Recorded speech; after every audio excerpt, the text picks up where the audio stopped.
मैं आप सबसे ये इल्तिमास करती हूँ कि माँ बाप की कद्र करें, इज़्ज़त करें।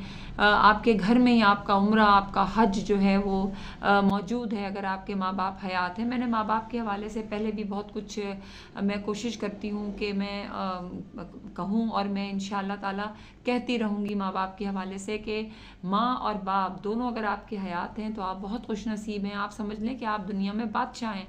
और अगर माँ बाप में से कोई भी एक नहीं है तो आप समझ लीजिए कि आप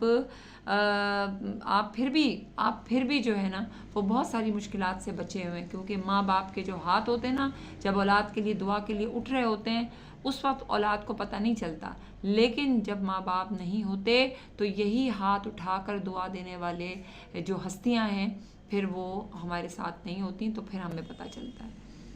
लिहाजा अपने माँ बाप की इज़्ज़त कीजिए और इस रमज़ान मुबारक में ये अहद कर लीजिए।